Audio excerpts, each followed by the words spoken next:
大家好，你好吗? That's all I know about Mandarin. Terima kasih, selamat pagi, and warm welcome. Assalamualaikum warahmatullahi wabarakatuh. This is indeed a surprise. I only met Dr. Yusuf Liu last Friday at a mosque when we were doing Friday prayers. And he told me about this conference.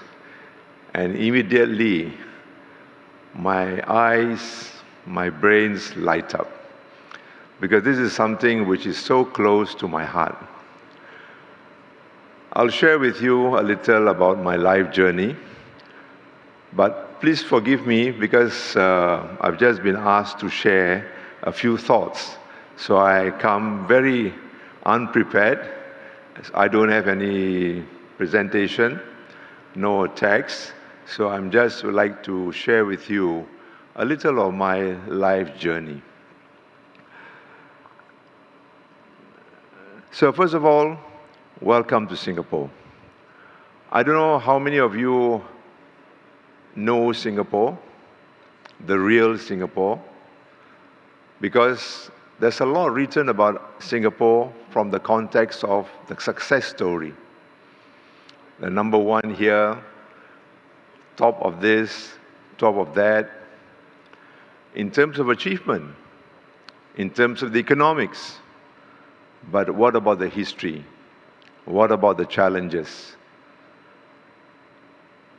I would like to share with you a little of my life journey, just to give you an idea of what I see in our Singapore.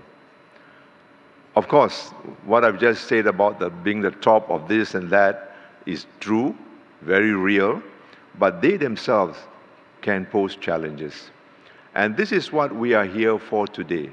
While we share the commonalities, we share all the good things about religion, about people, but we also have to face the reality of the challenges. And this is what that will put us to the test in terms of a real understanding about our own religion, about other religions, and what these religions hold for the future. Well, let me start off by saying, when people come to me and ask me about the success stories, I told them that as far as I'm concerned, there were few milestones in my life which made that difference to me. First, when I was in primary 3, that was ages ago. I'm 75 now, so you can imagine maybe more than 60 years ago, when I was in primary 3 school, I was put to be in charge of a milk program. Every morning, I will collect this UNICEF milk, free UNICEF milk, which was given to Singapore. Imagine yourself, the top this and top that Singapore, but back in the 60s, we were receiving UNICEF milk. And I was in charge of this milk. Every morning, I would stir the milk from a can and distribute it to my classmates, my schoolmates.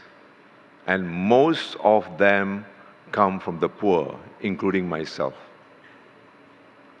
That's how my story began. But not so much to highlight the poor, but the fact that we are all in this together. Remember, we are all in this together, whether in the poor days or in the days of success. The other milestone which I also like to share with you, that was in primary 3. Then when I went on, I was really blessed to have done well. So from a village school right in the east, Singapore then, I then got a place in Raffles Institution, one of our premier schools, right near here. Raffles City, just opposite. That's where my school was, Raffles Institution. And in 1964, some of you will remember, especially my Malaysian friends, we had racial riots. Racial riots in Singapore. in 1964.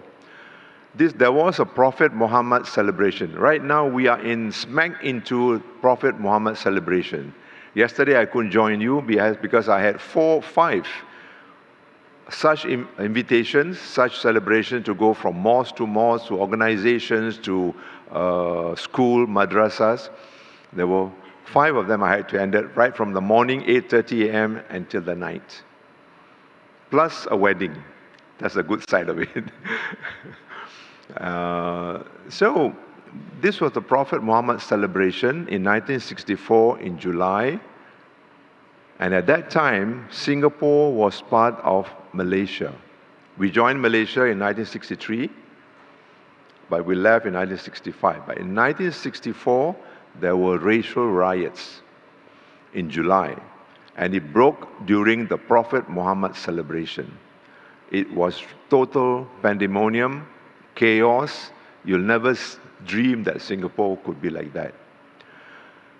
But Singapore government, thanks to our former Prime Minister, Mr. Lee Kuan Yew, a tough leader, very focused, very clear in his mind what he wanted to achieve, he put everything in place again, and life was back to normal in September. This was July riots.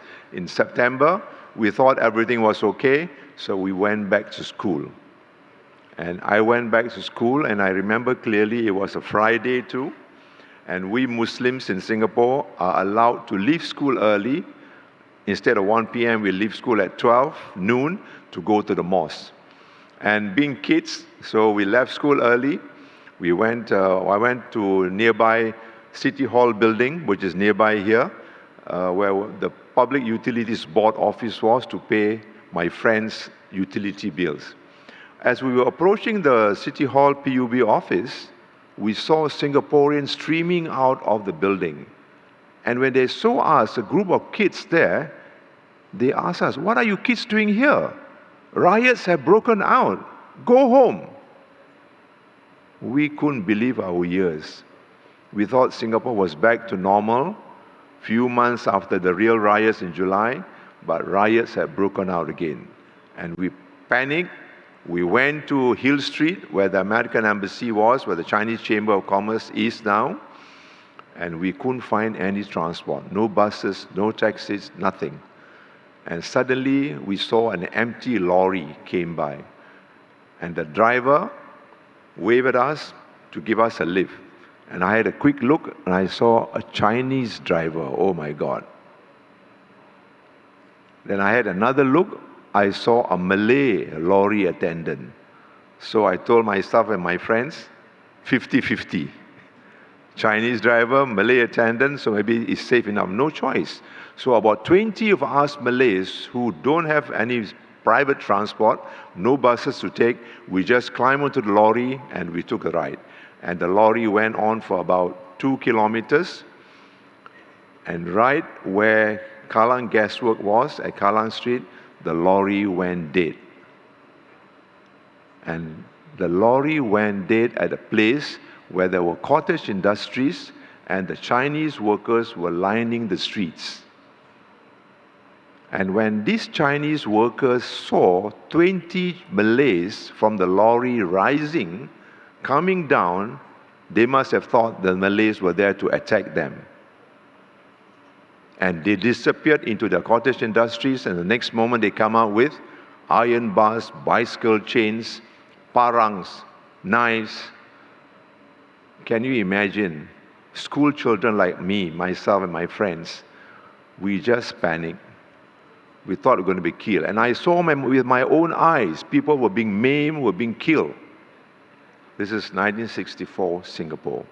I was lucky, blessed, managed to grab a taxi that was passing by, clang into this door for 30 meters, and was pulled into the taxi by one of the passengers and escaped. And it took me to Geylang Serai. This is another thing, and I wish many of you here would have a chance to visit Singapore outside Suntec City, outside the city area. Go to Geylang, go to Joo Chiat, go to see the Malay areas, the Chinese areas. So when I reached Geylang Serai, a Malay area, I dare not go to my house by my front door because the front door was Juchat, a Chinese area. So I could only go back to my home from the back door, which was the Geylang Serai Malay area. That's the story of part of my life, racial riots. But that strengthened my belief that all the more Singapore must do all it can to make sure that we have our racial and religious harmony. And thank God, today we are proud to say we are truly a very multiracial society and multiracial, multi-religious society living in harmony. But it is something we cannot take for granted. Let me share you another story. Then after that, I got into university and got involved with activities. And in fact, one of my friends was Dato' Anwar Ibrahim, who is now the Prime Minister of Malaysia. So we all joined up and formed what we call the Southeast Asia Muslim Student Association, PERMIAT. Malaysia, Indonesia, and Singapore. But that association did not last more than 5 years. And you know why? Because Malaysia and Indonesian leaders, student leaders, could not agree what kind of Muslim, what kind of Islam they want to be. What kind of Islam they want to project through this association. And the association dropped. So even among Muslims, we have our own challenges. Can you imagine what relation between Muslims and non-Muslims? But anyway, I went on. I was invited by President Gaddafi. Remember President Gaddafi? He was the hero of the Muslim world. He invited Anwar Ibrahim, myself, and the Indonesian leaders. We all went to Libya. And there we got united. Because Gaddafi was telling us, forget about the Western world, forget about the non-Muslim world. We, you Muslims, must unite and fight them. That was the message then. This was in 1974, 10 years after the riots I went through. But we stood firm and stood strong and said, no, no, Gaddafi. We don't want to just work among ourselves. We have to work with all Muslims and non-Muslims. So that strengthened my belief about the kind of racial, religious harmony that we have to believe in and work for. That was in Libya. But when I came back here, the government, Mr. Lee Kuan Yew, saw my track record and invited me to be an MP. I said, no, thank you. At that time, when you're invited to be a member of parliament, it's like a golden ticket to rise up in the Singapore society. But I said, no, thank you. Because I knew that the Malays in Singapore did not have the kind of trust on the government as they wished. They were divided. Because Singapore joined Malaysia, unfortunately we were asked to leave. So we had a very tough time during Malaysia days, and we left, and the Chinese and the Malays was wondering, what kind of Malays will Singapore Malays be after being asked to leave Malaysia? So what kind of Chinese were the Singapore Malays are thinking will they be? Will they be realistic enough in the real world of South Asia? The largest Muslim country in the world, Indonesia, our neighbor down south. Malaysia, 55%, 45% Muslims and non-Muslims, struggling to find that kind of formula of success for their own country. What about Singapore? 70% Chinese. I'll come back to this later about the 70% Chinese. 15% Malays, Muslims. Indians, 8%. So I went around the world. I told them, I will work for Singapore, but I'll do it my way. I went around the world to look at Muslim minorities all over the world. In Europe, of course in South Asia, in Europe, in America. In Europe, I found that the Muslims from Algeria, from Morocco, from Egypt, they all migrated to Europe, but each one of the minority communities have a different world of their own, facing the Germans, facing the French, facing the British. So you can imagine how dynamic the situation was. But each has to find their own way living with the others. Then I went to America. When I went to America, in fact, I was very impressed. America was so open.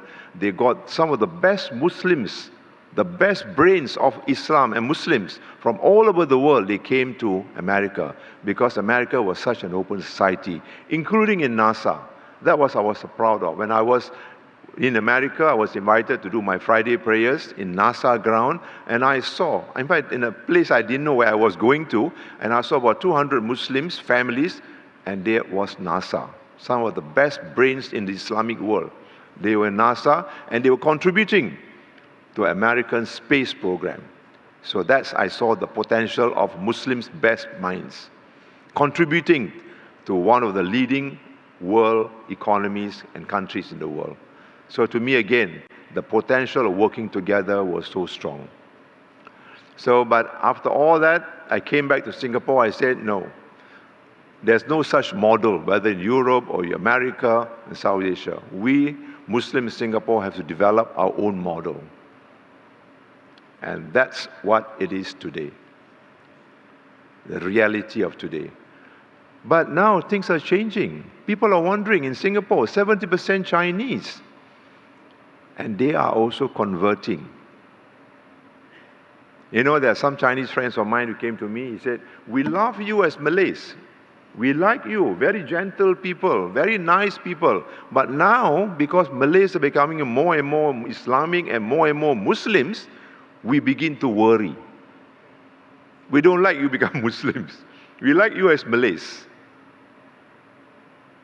I don't know how much that represents the total society, but those kind of feelings exist. And it impacts in terms of relationship. So, people are wondering now, as Chinese become more modern, they see the rest of the world, and most Chinese are converting to Christianity in Singapore. Chinese are mostly Buddhists or Taoists, but more and more, a growing number are becoming Christians. Even that has raised some concern among some Chinese. Because they know, or in their minds at least, they know Christianity and Islam are the proselytizing religion. They will go all out to convert others. They would rather the Chinese in Singapore remain Taoists, or remain without religion, or remain Buddhists perhaps.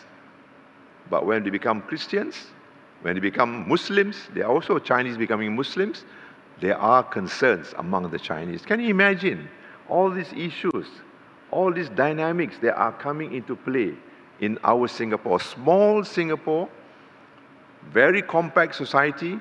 Our housing estates is not about Chinese estate or Malay estate, they're all multiracial.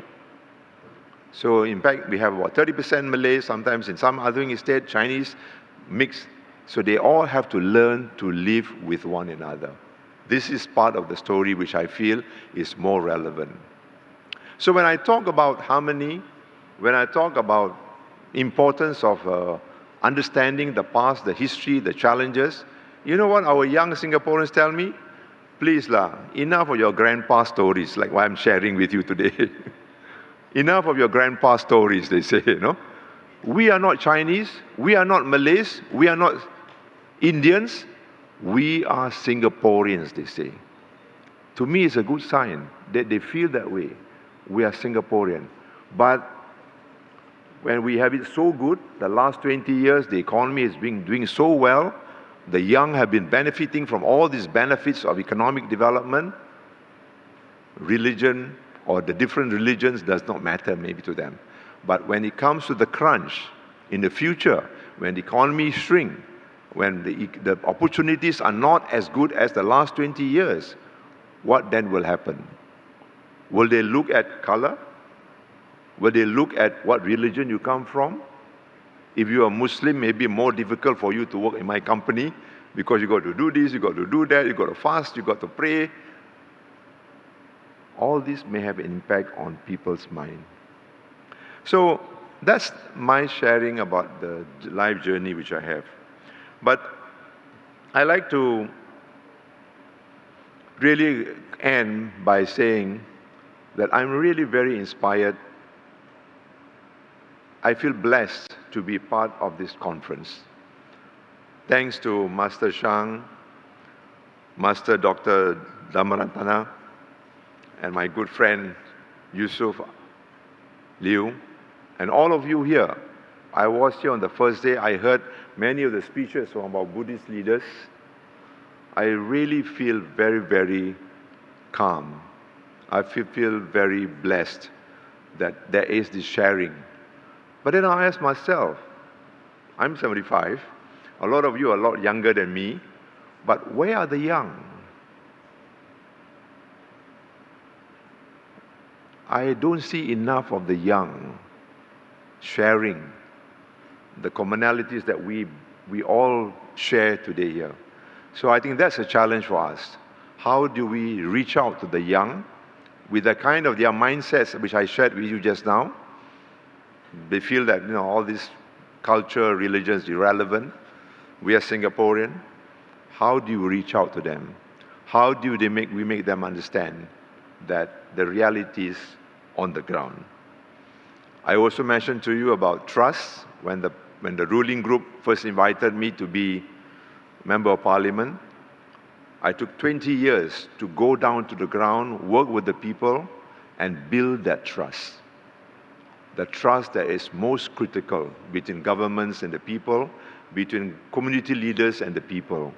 And 20 years on the ground helped me build that trust. And later on, I joined government, and Alhamdulillah, I rose to be the Senior Minister of State for Foreign Affairs, which gave me again the opportunity, and the life journey continues when I have the chance to visit China, visit Middle East, Indonesia, of course, and Malaysia, our neighbors, and many other countries in the world, including Myanmar, Thailand, Vietnam, and learn the realities about religious life too. That gave me the kind of foundation, the kind of continuity, the kind of blessings that I need. And I pray that more and more people, I think people in the room here are blessed indeed, but more of the young can also benefit from that kind of life journey, that kind of life exposure, that kind of understanding of the realities on the ground about life with or without religion, and how we have to work together. For after all, we are one. Thank you. 谢谢你。